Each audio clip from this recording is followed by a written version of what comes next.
Gel nohti mi ne zdržijo. Imam kratke, ampak kljub temu mi ne zdržijo. Zakaj? Vzroke razdelimo na 3 dele. Čigrava krivda je. Krivda nohtne stilistke, materiala, stranke. Živijo, sem Nina in dobrodošla v Nail Boss Akademiji, ker si prava boss queen, bravo, ker se izobražuješ, dobrodošla na kanalu, kjer se naučiš, kako spremeniti hobi v resen posel. Vse od izdelovanja nohtov, marketinga in mindseta. Priprav si zvezek in svinčnik, saj veš, kar pravijo, pametni pišejo. In počakaj do konca, kjer te čaka presenečenje, kako prideš do brezplačnega dodatnega znanja. Zdaj pa gremo. Danes bom govorila o krivdi nohtne stilistke in sicer najosnovnejša in najpogostejša napaka je priprava nohta. Odstranjevanje obnohtne kožice, upam, da vemo, kje je obnohtna kožica, večina misli, da ve, pa v bistvu ne ve, je transparentna koža na nohtni plošči. In ob potiskanju jo večkrat čutimo, kot pa vidimo.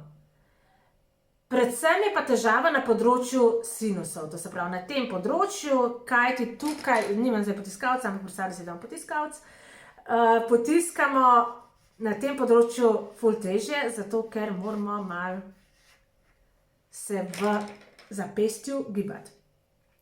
Potem naslednja težava je neuporaba dehidratorja, potem prekomerna uporaba bondarja oziroma primerja, nečiščenje čopičev, dehidratorja in primerja, ko jih vrnemo nazaj. To se pravi, primerja ne smemo shranjevati v hladnem prostoru, v hladilniku, ker pride lahko do kondenzacije. In s tem, ko dajemo v stekleničko nazaj, najprej smo po nohtu, potem pa smo dali nazaj v stekleničko, smo stekleničko vsebino kontaminirale in jaz rajš svetujem, da ko namažeš po nohtni plošči, očistiš na papirnati brisački čopič in potem vrneš čopič nazaj v stekleničko. Definitivno ne vem, koliko se tega poslužujete, ne smemo uporabljati refilov, ker se z vsako uporabo, ko mi čopič uporabimo na nohtu, dejansko potem s tem, ko kontaminiramo vsebino, se usede v samo stekleničko maščobe, umazanija, olja in zdaj, če mi dajemo v isto stekleničko refil, s tem smo že uničili sam produkt. Potem napačna uporaba primerja je tudi ena izmed težav in sicer, če proizvajalec ne zahteva primerja, potem primere ne smemo uporabljati. Zakaj?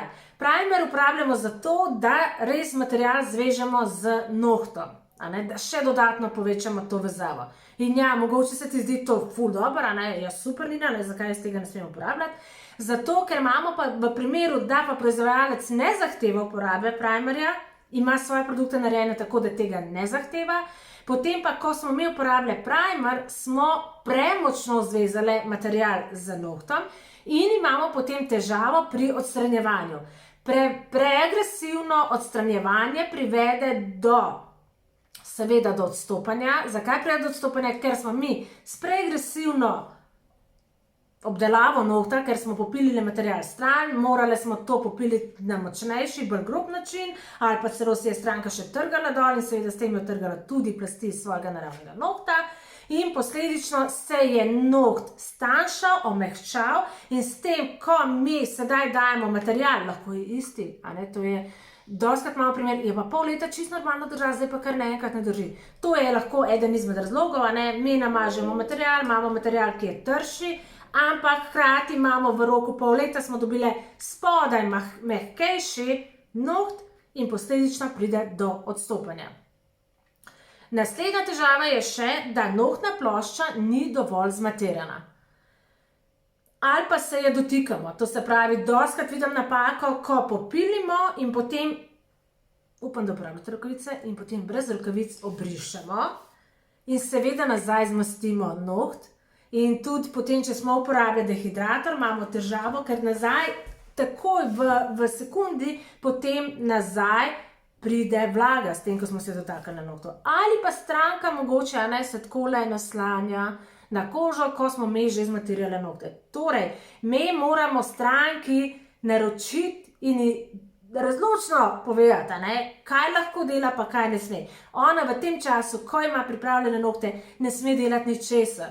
Ne sme se dotikati kože, ne sme se praskati po glavi, ne sme jesti sendviče zraven in tako naprej. Tako da to so eni izmed najpogostejših razlogov. Seveda imamo potem še izbira materijala, pretirano piljenje izdelanega nohta in tako naprej. In seveda stranka je tudi občasno kriva, ker si sama trga material dol, s tem si tanjša nohte in tako naprej. O tem bom govorila kdaj drugič in o materialu, vzroki za material bom tudi govorila enkrat drugič enkrat izmed naslednjih videov. Tako da, v današnjem videu smo se naučili, da ne smemo pretirano uporabljati materijala, to se pravi primerja, dehidratorja, da moramo čopiče čistiti, preden jih vrnemo nazaj v samo stekleničko.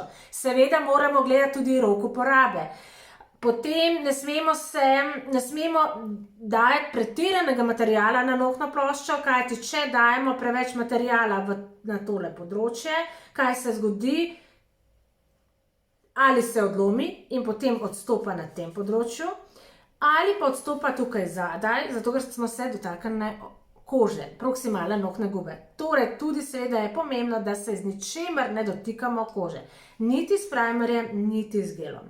Potem, kaj smo se še naučili? Da ne smemo pretirano popiliti naravnega nohta, res, to gremo samo z nežno pilico, z nežno grobostjo, od 180 do 220 je v redu grobost, seveda je pa tudi pomembna sam pritisk na nohtno ploščo, tako da tudi to pazimo. Ne smemo tiščati palca res premočno na nohtno ploščo.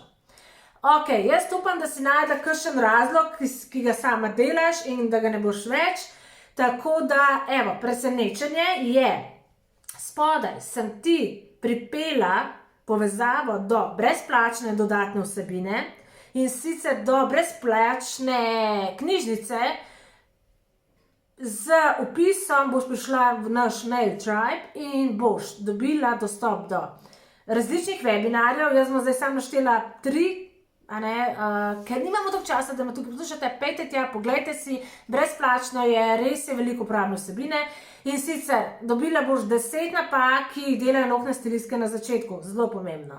Potem dostop do 3-dnevnega Nail Boss maratona, kjer sem govorila o razlikah med šablonami in konicami, kjer sem govorila o uporabi električne pilice, o alergijah in tako naprej. In tudi dobiš webinar, kjer sem govorila o poklicnih možnostih, ki jih imajo nohtne stilistke. Poleg tega, ker vemo, da za prav biznis rabiš tudi prav marketing, boš noter dobila tudi izziv, kako povečati engagement s svojimi sledilci na Instagramu. Tako da imaš en izziv, kratek in boš videla, kako se ti v enem tednu lahko veliko stvari spremeni. Tako da, lepo te vabim naslednji teden, da se mi pridružiš v sredo. In sicer govorila bom o primerjavi konic in pa šablon, tako da pridi in povedala ti bom, zakaj vrhunske nohtne stilistke dejansko uporabljajo raje šablone kot pa konice. Ne pozabi se naročiti na tale naš kanal, daj mi kakšen like, lahko deliš seveda vsebino in se vidimo naslednji teden. Skupaj spilimo prihodnost. Čau!